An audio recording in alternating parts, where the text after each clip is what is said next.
Welcome to Charter Local Edition. My name is Brad Pomerance. In the Inland Empire today, our hearts are still broken for our friends and neighbors in San Bernardino, and I'm honored to introduce you to, if you don't know him already, the mayor of that great city, Carey Davis.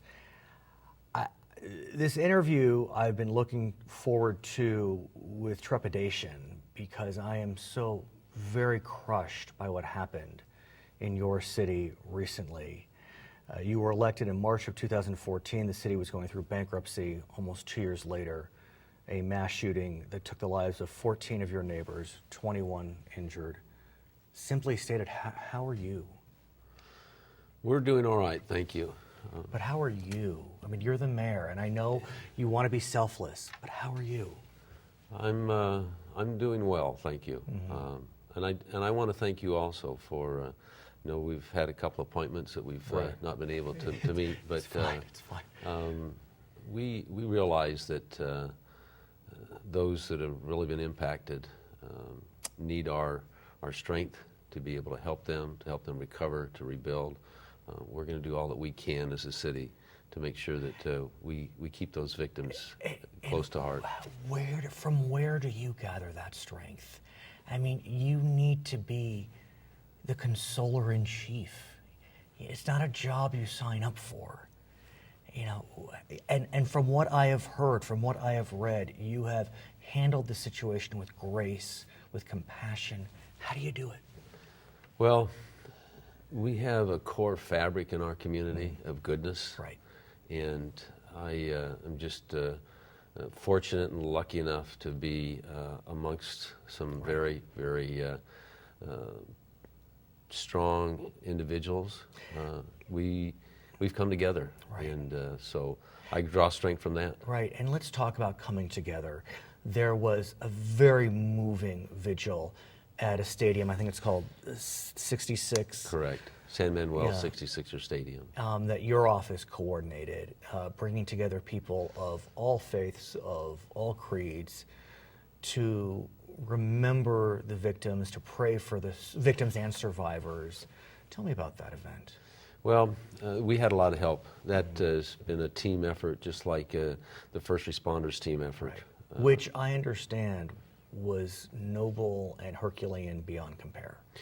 The training that they had received just kicked in, and they acted with dispatch, even though they were apprehensive of the unknown that they were facing.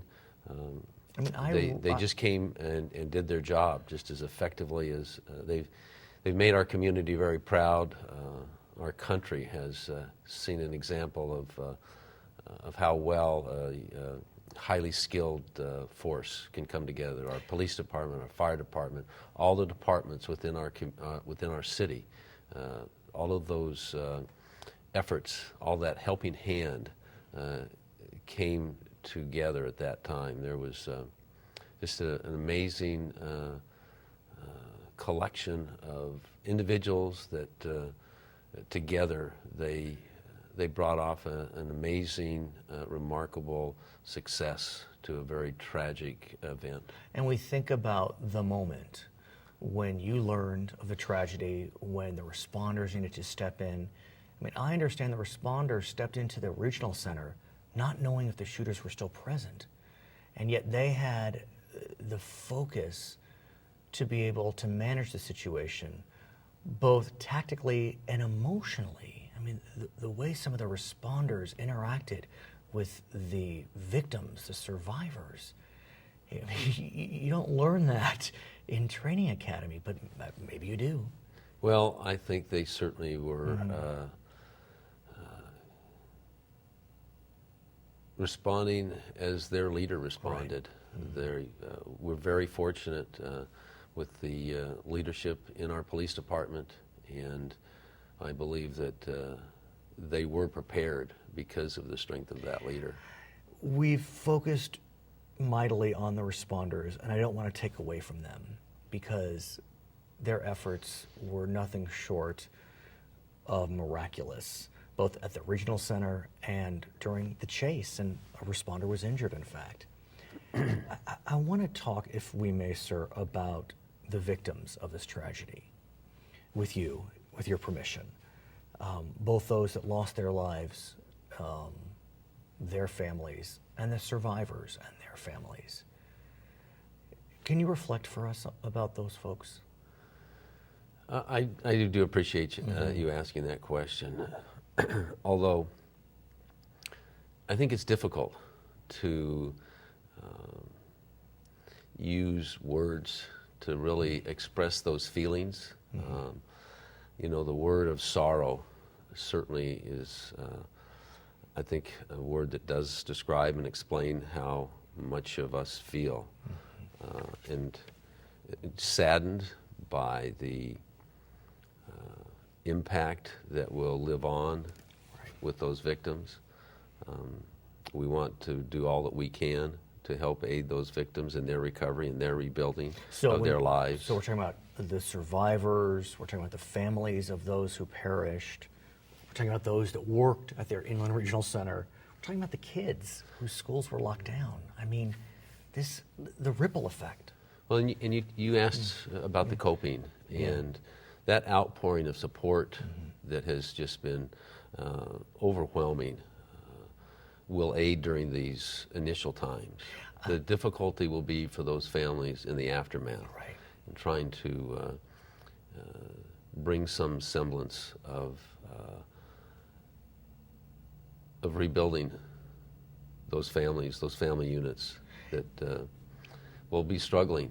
But we will do all that we can to try to help. I understand that you garnered strength and support from other elected officials, from Congressman Pete Aguilar, from Senators Dianne Feinstein, Barbara Boxer, Governor Brown was in town as well. But you received a phone call from the leader of our nation. I did, and I very much appreciated that. President Obama called you. He was very generous in his expression of appreciation for our first responders, how well the city did stand up and meet the challenge. He was also very sympathetic to the event that took place that morning, and I appreciated his extending his condolences and his family's efforts at trying to help as they could in such a difficult time. So it was very much appreciated, and I appreciated the exchange that I had with him and also with Senator Boxer and Senator Feinstein. Congressman Aguilar came back from Washington. He represents the community. What can we do, sir? I know that the city has launched, I believe, a GoFund website. We want to help. What can we do? We have, and as you are advertising the throughout the Inland Empire, keeping that at the forefront of people so that they can continue to make those contributions that will aid in the future with the difficult task and challenge that those victims have with dealing with this trial and tribulation that will not easily go away. I thank you for joining us. My heart continues to go out to you, to our friends in San Bernardino. I know the city will bounce back and become all the more stronger, and I just pray for a better tomorrow for all of us. I thank you for that, and that's been what has allowed us to achieve some success through this, and that's relying on the faith that so many have brought to bear. His name is Carey Davis. He is the mayor of San Bernardino. My name is Brad Pomerance. This is Charter Local Edition.